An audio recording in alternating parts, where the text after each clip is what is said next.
What is up, guys? Welcome back to the channel. So today we've got rehab vlog number 6, and where we left off in number 5 was we were just starting into upper half lifting, but I had already built up a whole bunch of lower half lifting, so that's what we're doing here. Just going ahead and continuing the progressions that we had done and build up to 335 on a single arm high pull. I don't think I was going to be doing that ever. But then when things started getting real heavy, it's time to get into a deload. So that's what we're doing here. Just obviously near the end, as I continue to progress and just add weight every week, those last weeks are just going to get really heavy often. So took about a week here and deloaded somewhere in the middle.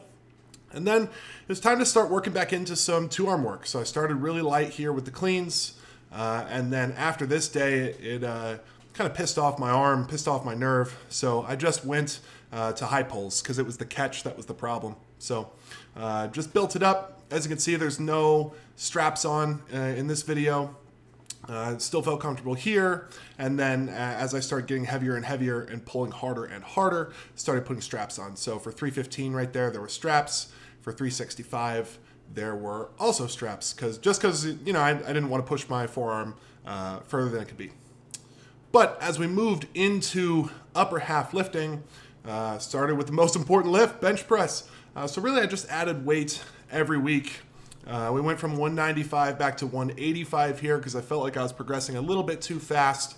But then I bounced back real quick from that. So just went ahead and it was pretty obvious that I could continue to progress relatively quickly. So continued to do that.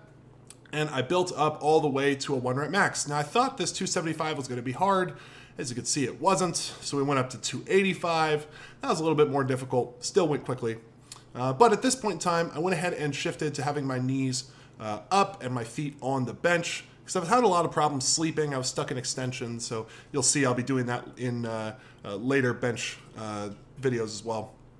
But then we're moving on to rows, and this was the same, happening at the same time as bench was, and I'm just going up a few pounds every session, just slowly building up. And once we got over 100, we don't have those dumbbells, so go ahead and switch to the loadable dumbbell. Built up to 130, and then this next one, I believe, is 155.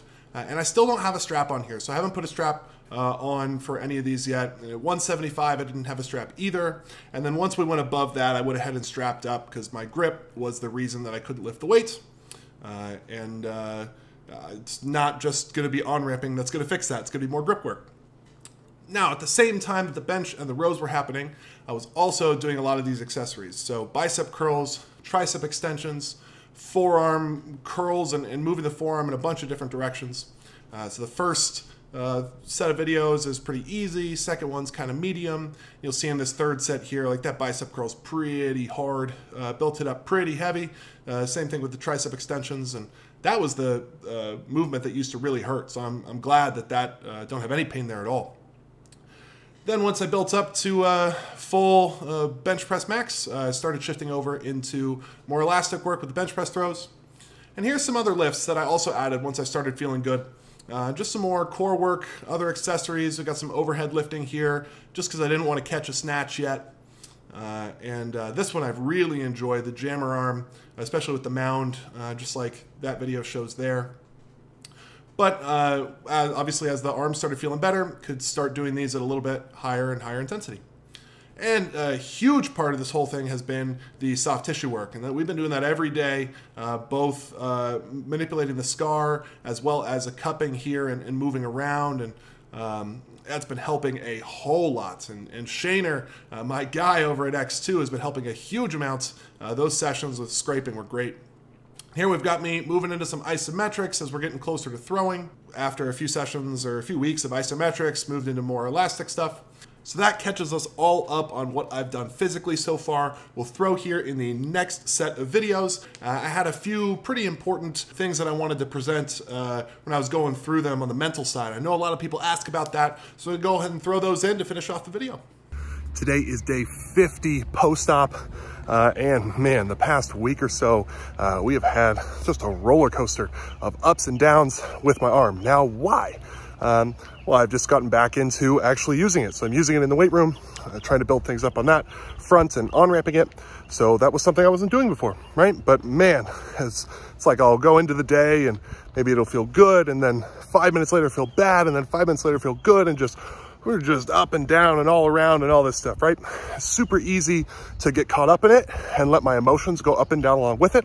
But that doesn't help anything. It's actually really uncomfortable when you do that. When you ride the highs, then you ride the lows, you just get way too excited, then get way too depressed and go back and forth and back and forth and back, and it is exhausting. So what I try and focus on is, let's look at it logically. So it's now starting to like have some nerve symptoms, right? It's starting to get a little bit of heat, maybe a little bit of numbness and tingling at times, things like that. Why? Now, obviously, it's because I just started using my arm again, and I hadn't been. Cool, check that off the list. We'll just monitor as we go. Then on top of that, I really want to make sure and figure out, okay, well, why does me start using my arm again?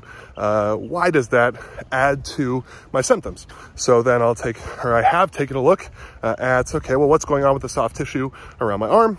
And pretty easy to see, follow the path of the nerve, look where the scar, like the actual scar from the surgery itself is, and boom, found a point where the nerve passes the scar, and there's a bunch of buildup, and the muscles aren't really happy there.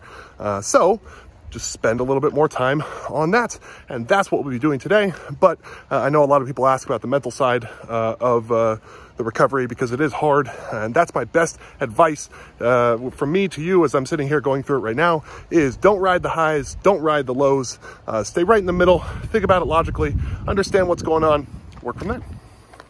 It is day 59 post-op, about to head into X2 right now, and we had a great week last week with my arm. Everything's feeling really good. I had a great meeting with the doctor, and he said, you know, we're looking at a pretty positive outcome potentially here.